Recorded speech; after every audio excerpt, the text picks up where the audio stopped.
going to have to make some hard decisions, but I have to say, in respect to that interview from Vince, and I like Vince, but that was an extraordinary, nothing to do with me, Gov, interview that seeks to hoodwink the British public. Well, he was saying he disagreed with it. He is from a different party from the... But he doesn't. But the fact is, let's just be clear about this. You very correctly put the question to him, have you not been part of a failure? I mean, to listen to him commenting there about, I'm not prepared to go along with policies which will hit lower and middle income earners hard. I mean, what has he been doing this Parliament, if not that? We have seen many people on lower and middle income incomes being hit with cuts in out-of-work benefits. We've seen him signing off a huge tax cut for people earning £150,000 while they're doing these same things at the same time. And you're quite right to point out that, you know, look at their two fiscal mandates. To get debt falling as a percentage of GDP by the end of this Parliament, they failed on that.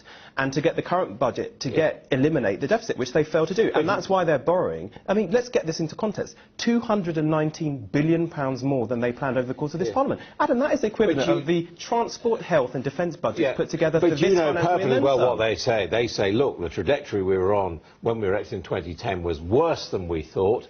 And our policies have now turned around the economy to the extent that we have one of the fastest growth rates in Europe. In some senses, they're trying to have it both ways. On the one hand, we saw a global financial crisis, which had global origins during our time in government. They said that was all the fault of the domestic government. And record deficit, and now they're seeking to say, actually, all these problems now are global. It's got nothing to do with us. The other thing that they have failed to say is what we are interestingly seeing now is a coming together of the living standards issue that so many people are facing because they haven't had a pay rise. You read the Office for Budget Responsibilities report today. They're clear why they have failed to reduce the deficit and our debts. And that is because although more people are in work, they are earning less. On average, £1,600 less than they were at the beginning of this Parliament. But the projections are that those real-term wages will go up over the next 5 years. Well, that's based, the OBR is very clear, that's based on productivity forecasts, which are, in essence, very uncertain. But given that we are where we are, if you are in government in 5 months' time, you're going to have to cut very drastically, aren't you? Look, we're going to have to make some very tough decisions because it offends me, frankly, that we're spending more on our debt repayments, over 50 billion this year, than we are saying. So to hit that target, what are you going to cut? Well, we've already said that, for example, we will limit the increase in child benefit to 1%, which will be a real terms cut across the course of the next Parliament of 400 million. We will not be going ahead with winter fuel allowance for the very richest pensioners. There are undoubtedly going to be very tough decisions. We said that we'll take...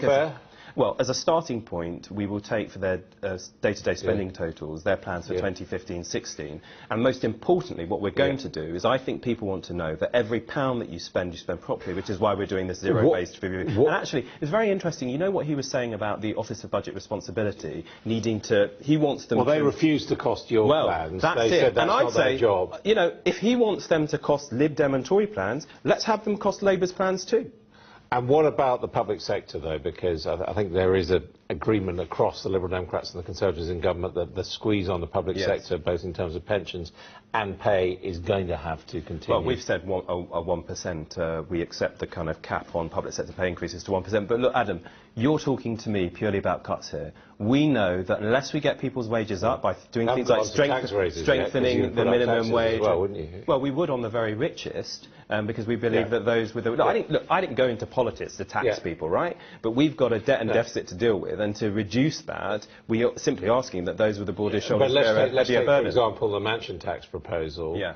Effectively, what they've done today on stamp duty obviates the need for that mansion tax. Do you know what it is? It's hitting that 2%. This is a massive U-turn. We have had to sit week by week listening to that Chancellor of the Exchequer saying this is outrageous that you want to tax high-value properties more. Well, now he seems to accept the principle. Now, this is you can't bag that money now, can you? Because he's getting that money in a different way. Look, we support what he wants to do. Do you still support a mansion tax? Duty. We still support our high-value property tax that we're proposing because as well, in addition. Yes, in addition, and that's something that obviously you pay year on year, whereas a stamp duty thing is that's just paid on the transaction of the property. But why are we doing that? That's because, look, everybody watching this programme, my constituents in Streatham, want to know that we're going to resolve the issues in terms of the NHS and the funding crisis with C&A&E, with people having to wait far longer to be treated. We've got to raise the monies to do that. We're clear. We're not going to make any commitments that we cannot cost and fund, and we'll do that with our high property value tax.